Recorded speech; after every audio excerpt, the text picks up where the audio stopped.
আজকে জগন্নাথের একটা বিশেষ লীলা আপনাদের সাথে শেয়ার করব। প্রথম ভালোবাসা দিয়ে শুরু হোক। ভালোবাসার গল্প সবাই শুনতে পছন্দ করে। ভালোবাসা, কারণ জীবের স্বরূপটা হচ্ছে যে সে আরেকজনকে ভালোবাসে। জীবের স্বরূপটা হচ্ছে সে আরেকজনের সাথে প্রেম করতে চায়, সে আরেকজনের সেবা করতে চায়। এই জন্য ভালোবাসা দিয়ে শুরু হোক। তো জগন্নাথকে একটা মেয়ে প্রেমপত্র লিখেছিল। এখন তো আগে তো প্রেমপত্র ছিল, এখন তো এগুলো চলে গেল, এখন তেমন দেখা যায় না। এখন চ্যাটিং হয়, হোয়াটসঅ্যাপ, মেসেঞ্জার, ইমো, টেলিগ্রাম থেকে শুরু করে আরও কত। তো তখনকার সময়ে যে চিঠিপত্র আসতো, চিঠি পড়ে অনেকে কান্নাও করতো। আমার বোনে যখন চিঠি লিখেছিল কয়েক পৃষ্ঠা, আমার মা পড়তে জানতো না, তো অন্যজনকে পড়তে দিয়েছে, আর পরে পরে সবাই কান্না করছে, এত আবেগ দিয়ে চিঠি লিখতো। তো জগন্নাথকে একটা মেয়ে লাভ লেটার লিখেছিল। এই কাহিনীটা আপনাদেরকে শোনাচ্ছি। কেন? এটা জীবের স্বরূপ হচ্ছে, আসলে সে কাউকে না কাউকে ভালোবাসতে চায়। জীব ভালোবাসার কাঙাল। আর এটা ধর্ম, এটা জীবের ধর্ম। ধর্ম হিন্দু, বুদ্ধ, খ্রিস্টান এগুলো নাই। এগুলো একটা বিশ্বাস, একটা পথকে বিশ্বাস করে, একটা নীতিকে বিশ্বাস করে, একটা নিয়মকে বিশ্বাস করে। এই জন্য বিশ্বাস চেঞ্জ হয়ে যাচ্ছে, এই জন্য ধর্মান্তরিত হচ্ছে। ধর্ম অন্ধ যারা, তারাই ধর্মান্তরিত হচ্ছে। নিজের ধর্ম ত্যাগ করে পরধর্ম ভয়াবহ বলছে শাস্ত্রে, আর ওরা বলছে পরধর্ম সর্বশ্রেষ্ঠ। শাস্ত্রে বলছে অজ্ঞানং তিমিরং দর্শং জ্ঞানাঞ্জন শলাকয়া, তুমি জ্ঞানের অন্ধকারে জন্ম নিয়েছো। আর আমি যদি কাউকে জিজ্ঞেস করি প্রভু কেমন আছেন, ও বলবে আমি খুবই ভালো আছি। আরে তুমি অন্ধকারে আছে, এটা শাস্ত্রে বলেছে, আর তুমি বলছো ভালো আছি। দুকালে মশাহতম, তুমি দুঃখের কারাগারে আছো, আমি জিজ্ঞেস করছি কেমন আছেন, ভালো আছে, আপনার কথা শোনার সময় নেই। আমি আপনার এই ফেসাল, ইসকনের ফেসাল শোনার সময় নেই। কিন্তু শাস্ত্রে যেটা বলছে সেটার উল্টা বিপরীত মানুষেরা বলছে আমাদের, ঠিক না? পরধর্ম ভয়াবহ, আর পর বলছে পরধর্ম, আরে আমার ধর্মের কিচ্ছু নেই সনাতন ধর্মে, আমি এই জন্য অন্য ধর্ম গ্রহণ করব। এইভাবে মানুষ বিভিন্নভাবে শাস্ত্রের বিপরীত কথাগুলো বলে থাকে। কিন্তু এই জন্য বলছি ধর্ম ত্যাগ করা যাচ্ছে। হ্যাঁ, ইসলাম ছেড়ে হিন্দু হয়ে যাচ্ছে, হিন্দুত্ব ছেড়ে সে খ্রিস্টান হয়ে যাচ্ছে। তার মানে এটা একটা বিশ্বাস ত্যাগ করা যায়, কিন্তু ধর্ম ত্যাগ করা যায় না। ধর্ম কখনো পরিত্যাজ্য নয়। যেমন ধর পানি কখনো তার তরলতাকে ত্যাগ করতে পারে না, আগুন কখনো উত্তাপ, আলো দেওয়া, সেটাকে কখনো ত্যাগ করতে পারে না। এই জন্য জীবের স্বরূপ হয় কৃষ্ণের নিত্য দাস। এটা স্বরূপ, সে আরেকজনের দাস। যেমন ধরেন আমরা সমাজের দাস, পরিবারের দাস, দেশের দাস। দাসত্ব আমাদের মধ্যে আছে, কারণ এটা ধর্ম। কাউকে ভালোবাসা আর কাউকে সেবা করা, এটাই হচ্ছে ধর্ম। তো এই জন্য এই ভগবানের সাথে জগন্নাথের এই মেয়েটা প্রথম লাভ লেটার লিখেছিল, এই কাহিনীটা আপনাদেরকে বলছি। তো তখনকার সময়ে জগন্নাথপুরীর রাজা আলাদা, এবং অন্যান্য যে স্টেটগুলো আছে, মনে করেন জয়পুর, নাগপুর, সোলাপুর, এরকম স্টেট আছে, ওগুলোর দিল্লি, এগুলোর রাজা আলাদা থাকতো। তো জয়পুরের রাজার নাম হচ্ছে জয় সিংহ। তো উনি জগন্নাথপুরী যে রাজা আছে তাকে তিনি ইনভাইট করেছেন, তো ওনার কাছে বেড়াতে গিয়েছিলেন, জগন্নাথপুরীতে বেড়াতে গিয়েছিলেন জয় সিংহ। তার স্ত্রীর নাম হচ্ছে চন্দ্রা দেবী। তো স্ত্রীকে নিয়ে বেড়াতে গিয়েছেন। তো বেড়াতে যাবার ফলে ওখানে পান্ডাদের সাথে দেখা হয়েছে। আর পান্ডারা মানে হচ্ছে যে জগন্নাথের যারা ভক্ত, তাদেরকে পান্ডা বলা হয়। আর এই পান্ডারা জগন্নাথের এত মহিমা কীর্তন করেছেন, বিশেষ করে জগন্নাথের প্রসাদের মহিমা কীর্তন করেছেন। জগন্নাথের প্রসাদ হচ্ছে, এই প্রসাদ রূপে জগন্নাথ পুরো জগৎকে উদ্ধার করতে পারবেন। কেউ যদি সারা জীবন ধরে সে জগন্নাথের প্রসাদ খায়, জগন্নাথকে ভোগ লাগিয়ে প্রসাদ পায়, তাহলে সে মুক্তি লাভ করবে। তো ভগবান অনেকভাবে এই জগতে আবির্ভূত হয়েছেন, কখনো প্রসাদ রূপে, কখনো ধারু ব্রহ্ম রূপে, কখনো তিনি বিগ্রহ রূপে, কখনো নাম রূপে, কৃষ্ণ নাম, কৃষ্ণ থেকে অভিন্ন, এত কিছুতে তিনি আবির্ভূত হয়েছিলেন। তবু মানুষ কি করছে? মানুষ ভুলে গিয়ে অন্যদিকে চলে যাচ্ছে, নাম গ্রহণ করছে না, বিগ্রহ অর্চন করছে না, বিগ্রহ সেবা করছে না। ধাম, যেমন ধরো ধাম রূপে তিনি প্রকাশিত হয়েছেন, পবিত্র ধামগুলো, পবিত্র তীর্থস্থানগুলো। তো এইগুলোর সঙ্গ যদি আমরা নিই, একটু একটু সঙ্গ নিই, তাহলে আমরা উদ্ধার লাভ করতে পারবো। তো এখানে প্রসাদের মহিমা শুনে উনি তো অভিভূত হয়ে গেলেন। কিরকম অভিভূত? আরে জগন্নাথপুরীতে আপনারা জানেন অলরেডি, জগন্নাথের যেটা কিচেন আছে, যে রান্নাঘর, এটা অদ্ভুত। ওখানে শত শত পাত্র, একটার উপর একটা, হ্যাঁ, প্রত্যেকটা ডেকসি বা হাঁড়িগুলো, মাটির হাঁড়ি, এই হাঁড়িগুলো ভাঁজ করে দেওয়া হয়, আর নিচে আগুন দেওয়া হয়। নিচে আগুন দেওয়া হয়, কিন্তু হয়ে যায় কোনটা? উপরেরটা, নিচেরটা হয় না। আরে নিচেরটা হয় না, নিচেরটা যদি এমনি সাধারণ কমন সেন্স আমাদের কি বলে, নিচেরটাই হবে আগে, আগে তাপ যেটাতে লাগছে সেটাই তো হবে, কিন্তু হয়ে যাচ্ছে কোনটা? উপরেরটা। শত শত পাত্র বসানো আছে আর উপরেরটা হয়ে যাচ্ছে। মনে করেন নিচে কোনো আপনি একটা ডেক্সিতে আগুন দিলেন, তো ডেক্সি থেকে এখন ধোঁয়া বেরোতে, ওখানে পানি গরম হয়ে ধোঁয়া বের হতে হতে কি হতে পারে? আপনি মনে করেন কোনো একটা পিঠা হতে পারে, ভাবা পিঠা হতে পারে, কিন্তু আরেকটা সবজি হয়ে যাবে, আরেকটা অন্ন হয়ে যাবে, এরকম তো কোনো রেকর্ড নেই। একটা ডেক্সির উপর যদি কয়েকটা ডেক্সি বসাই দেন, নিচে আগুনে জাল দিলে কি কয়েকটা অন্ন হয়ে যায়? হয়ে গেলে তো ভালো হতো, একটা চুলা দিয়ে তো হয়ে যেত। আর হ্যাঁ, 2 বাইনার 3 বাইনার, এত বাইনার লাগতো না, ঠিক না? আমার কথাটা বুঝতে পেরেছেন? তো এই জন্য এটা অদ্ভুত একটা কিচেনে, অদ্ভুত একটা রান্নাঘর জগন্নাথপুরীর। এই সমস্ত মহিমা শুনে এই চন্দ্রাদেবী অত্যন্ত মোহিত হয়ে গেছিলেন এবং জগন্নাথকে ভালোবেসে ফেলেছিলেন। তো জগন্নাথের কাছে প্রার্থনা করছিলেন, আপনাকে তো সহস্র কোটি লক্ষ্মী দেবীর সেবা করেন, আপনি সহস্র কোটি কোটি লক্ষ্মী সেবা করেন, তো আপনি কৃপা করে, ওনার সন্তান ছিল না, তো উনি বলছেন কৃপা করে লক্ষ্মী দেবীর মতো আমার একটা কন্যা সন্তান দান করুন, যাতে আপনার সেবায় লাগাতে পারি মেয়েটাকে। তো যারা সেবক তারা সবসময় সেবা নিয়ে চিন্তা করে ভগবানের। সন্তান হলেও সেটাকে সেবায় লাগাতে চায়, রান্না করলেই তো বুক লাগাতে চায়, হ্যাঁ, যেটা কোনো কিছু যদি কিনে সেটাও কি লাগায়, সেটাও চিন্তা করে আমি ভগবানের জন্য কিনবো, ঠিক না? ভক্তের স্বভাবটাই এরকম। তো এই চন্দ্রাদেবী তিনি বলছেন, আমার একটা মেয়ে হবে, আপনার সেবায় লাগাবো, আপনাকে সেবা করবে সে। তো এইভাবে এইভাবে মনে বাসনা করে তিনি চলে গেলেন জয়পুরে। আর জয়পুর এসে কি করলো জানেন? তো জয়পুর এসে তিনি জগন্নাথকে সেবা পূজা শুরু করলেন। আস্তে আস্তে জগন্নাথের প্রতি তার গভীর থেকে গভীরও ভাব বেড়ে যাচ্ছে। এভাবে দাস্য ভাব, আস্তে আস্তে বাৎসল্য ভাব, জগন্নাথকে তিনি ছেলে মনে করে ভাবতেন। তো এক সময় তিনি গর্ভবতী হন এবং ধীরে ধীরে দিন যখন অতিবাহিত হয়ে যায়, পরবর্তী দিনে ভূপিষ্ঠ হয় একটা ফুটফুটে মেয়ে সন্তান তার জন্ম হয়েছিল। আর মেয়েটা এত সুন্দর, লক্ষ্মী দেবীর মতো তার রং, তার রূপ। তো তিনি অনেক কোয়ালিটিও পেয়েছেন লক্ষ্মী দেবীর মতো। তো মেয়েটার নাম রাখিয়েছে বিষ্ণুপ্রিয়া। আমাদের তো কোনো সন্তান হলে নুনি, জুমকি, চুমকি, মুমকি, এরপর টাঙ্কু বাঙ্কু কত কিছু রাখে। কারো নাম মনে করেন টম রেখেছে, টম এদিকে আয়। এখন ওর প্রতি যদি কেউ আসক্ত হয়ে যায় টমের প্রতি, তাহলে অজামিলের কাহিনীর মতো আর কি। অজামিল যেমন তার ছেলেকে নারায়ণ রেখেছিল, নারায়ণ নারায়ণ আমাকে বাঁচাও, এখন টম আমাকে বাঁচাও, টম আমাকে বাঁচাও। পরবর্তীতে টম তো অনেক সময় কুকুরের নামে হয়ে যায়, তখন কুকুরের কথা চিন্তা করে মারা যাবে আর কুকুর হয়ে যাবে।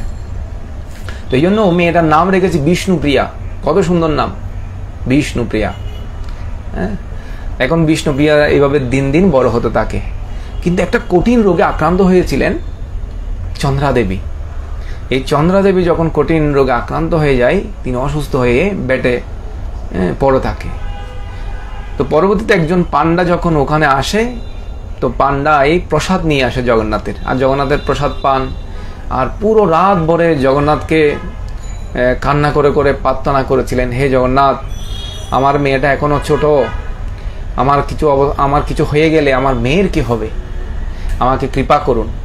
তো এইভাবে জগন্নাথ প্রার্থনায় সন্তুষ্ট হয়ে জগনে আস্তে আস্তে তুলসীপত্র খাচ্ছে আর গঙ্গা জল খাচ্ছে। এভাবে যখন সকাল হয়ে যায় তিনি ভালো হয়ে যায়। তো জগন্নাথের কৃপায় তিনি ভালো হয়ে যায়। তো এইভাবে দিন অতিবাহিত হতে লাগলো। আর ধীরে ধীরে এই বিষ্ণুপ্রিয়া বড় হয়ে যায়, একদম যুবতী, পুরো যুবতী এখন। তো একবার জগন্নাথপুরীতে এসে জগন্নাথের পান্ডা এসে ভজন গাইতে শুরু করলেন জগন্নাথের। তখন বাড়ি থেকে বলছে, এরা কে আসলো রে? নিশ্চয়ই জগন্নাথপুরী থেকে কোনো ভক্ত এসেছে, তো দেখতো মা কে আসলো। তখন বিষ্ণুপ্রিয়া দেখলো যে জগন্নাথের একজন ভক্ত আসছে, পান্ডা। তো ওনাকে বসতে দিলেন, ওখানে থাকার জন্য ওনাকে নিমন্ত্রণ করলেন। তো উনি জগন্নাথের পুষ্পমাল্য দান করলেন, প্রসাদ দান করলেন, এবং 2-1 দিন ওখানে থাকলেন, তাদের সেবা পূজা গ্রহণ করলেন। আর জগন্নাথের ওখানে অনেক নিয়ম তিনি বললেন, জগন্নাথকে কিভাবে সেবা পূজা করতে হয়, কিভাবে ভগবানের ভক্তি করতে হয়, এই সমস্ত শিক্ষা প্রদান করলেন। আর যখনই চলে যাবে তখন বলছিলেন, আপনি জগন্নাথের পুরীতে যখন চলে যাবেন, আমার কাছ থেকে একটা গিফট নিয়ে যাবেন জগন্নাথের জন্য। মেয়েটা বলল। তো মেয়েটা খুব ভালো একটা প্যাকেজিং করে, মানে প্যাকেট করে এটাকে ওনাকে দিলেন, এটা জগন্নাথকে দেবেন, আর এটা আপনি জগন্নাথকে যে দিবেন এটা আপনার জন্য আর একটা বকশিস। তখন একটা বকশিস দিল, সেটা কি? হীরের আংটা। একটা হীরের আংটি দিয়েছে, আর হীরের আংটিকে বলছে এটা আপনার জন্য আর এটা জগন্নাথের জন্য। তো ও চিন্তা করছে, আইরে আমার জন্য হীরার আংটি দিয়েছে, নিশ্চয়ই জগন্নাথের জন্য আরো অনেক ভালো কিছু দিয়েছে। তো এখন প্যাকেটটা নিয়ে যেতে যেতে জগন্নাথ মানে জয়পুর থেকে জগন্নাথপুরীর দিকে যাত্রা শুরু করলেন, পুরীধামে। তো পুরী যেতে যেতে মাঝ পথে এসে উনি কনফিউশনে পড়ে গেলেন, আইরে এখানে আমি যে নিয়ে যাচ্ছি আমার জন্য দিয়েছে হীরার আংটি, আমি জগন্নাথকে এটা দেবো এই জন্য, আর জগন্নাথের জন্য নিশ্চয় ভালো কিছু দিয়েছে। তো কৌতূহল বশত থাকতে না পেরে তিনি কি করেছেন জানেন? উনি একটু খোলার চেষ্টা করলেন এবং জগন্নাথপুরীর কাছাকাছি চলে আসলেন, আর থাকতে পারলেন না, কুলে ফেললেন। এবং কুলার পর দেখলো যে এখানে এরপর একটা স্বর্ণের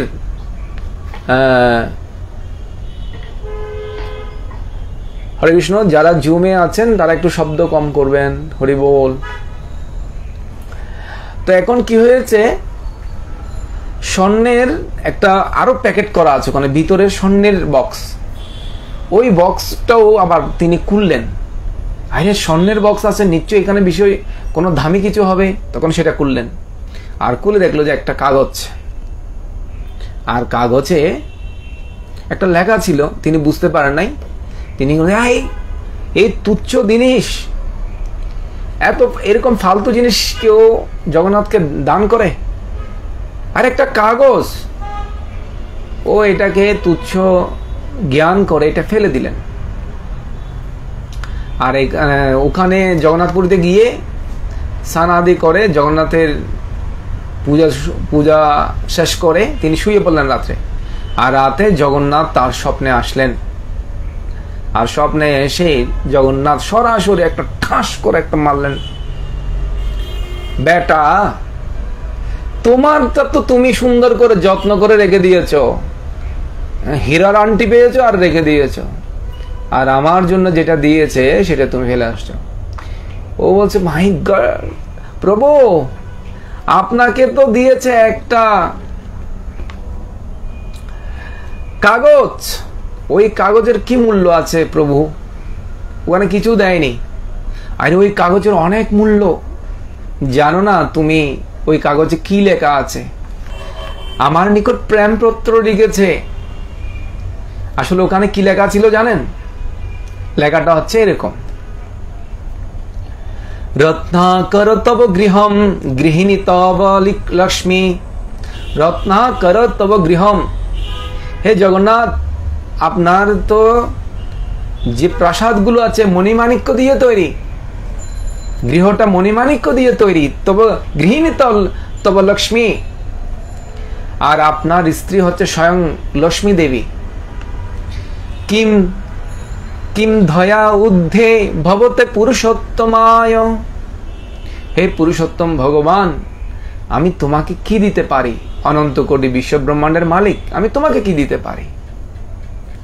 আভির গোবলনা ধৃতমানয় দত্তম কিন্তু তুমি যখন বৃন্দাবনে থেকে মথুরায় এসেছিলে, ওই সময়ে তোমার মনটা, তোমার হৃদয়টা গোপীরা হরণ করে নিয়েছিল। এজন্য তোমার মন তোমার মধ্যে নেই, গোপীরা নিয়ে গেছে। ধৃত মানয়া দত্তম, এটা চুরি করে নিয়ে গেছে। তোমার মন নেই, তোমার যে জিনিসটা নেই সেই জিনিসটাই তো আমি দিতে পারি। মনো উৎনমে কৃপয়া গৃহাম, মনো উৎনমে কৃপয়া গৃহাম। হে জগন্নাথ, তুমি কৃপা করে আমার মনটা তোমাকে দিলাম, কৃপা করে গ্রহণ করো। কৃপয়া গৃহান, কৃপা করে গ্রহণ করো। তো এইভাবে যখন এই শ্লোকে বা শাস্ত্রে এরকম একটা শ্লোক আছে, এইভাবে যখন তিনি মনটা দিলেন, তখন বলছিলেন জানো ওখানে কি লেখা আছে, ওটা আমার হৃদয়। তখন তিনি এটা হৃদয়ের মধ্যে রেখে দিলেন।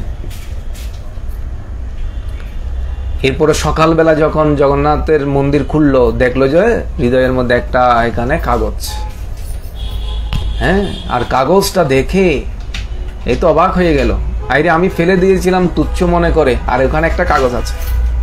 তখন উনি হৃদয়ে রেখে গেলেন। আসলে আমরা জগন্নাথকে কোনো কিছু দিতে পারি না, আমাদের মনটাকে আমরা দিতে পারি। হরে কৃষ্ণ, আপনারা মিউট বন্ধ করে রাখুন। ওকে। কারণ আমাদের মন অত্যন্ত চঞ্চল। চঞ্চলা হি মন কৃষ্ণ প্রমাতি বলবদৃঢ়ম। অত্যন্ত বলবৎপূর্বক আমরা মনকে বশীভূত করতে পারি না। অর্জুন স্বীকার করেছে। এই জন্য ভগবান কৃষ্ণ বলেছে মন মনা ভব মদ্ভক্ত মজ্জাজিমাম নমস্কার। তোমার এই যে ডিস্টার্বফুল মাইন্ড, এটা আমাকে দিয়ে দাও। এই জগতে তুমি যদি আমাকে মন না দাও, সবকিছু দিয়েছ, মন দাও নাই, তাহলে তুমি বিপদগ্রামী হবে।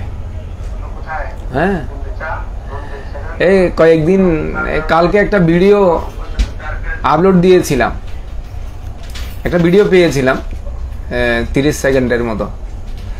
তো চিড়িয়াখানায় গিয়েছে, একটা শিম্পাঞ্জির সাথে আলিঙ্গন করতে যাচ্ছে। তো এবার হাত দিয়েছে, শিম্পাঞ্জি কি করছে, ওর কি ধরে ফেলেছে, হ্যাঁ, ওর যেটা গঞ্জি পড়েছে সেটা ধরে ফেলেছে। আর দত্তর হাত ধরেছে, আরেকজনে ওকে লাথি মারতেছে ওকে চোরানোর জন্য, ওর পাটা ধরে ফেলছে শিম্পাঞ্জি। এরপর ও ভয় আর আসে না, এরপর পা দুটোটা ধরে ওকে এরকম করে তুলে ফেলেছে। তো আমরা এটাকে নাম দিয়েছিলাম মায়াকে কখনো আলিঙ্গন করতে যাবে না। তো আমাদের মন যেহেতু চঞ্চল, আমরা তো বুঝতে পারি না কোনটা মায়া, কোনটা ছায়া, কোনটা কৃষ্ণ। এই জন্য সব কিছুতে আমরা আলিঙ্গন বা সব কিছুতে যুক্ত হতে চাই, কিন্তু যুক্ত না, আমাদেরকে বদ্ধ করে ফেলবে, এমনভাবে যুক্ত করবে, বদ্ধ করে ফেলবে।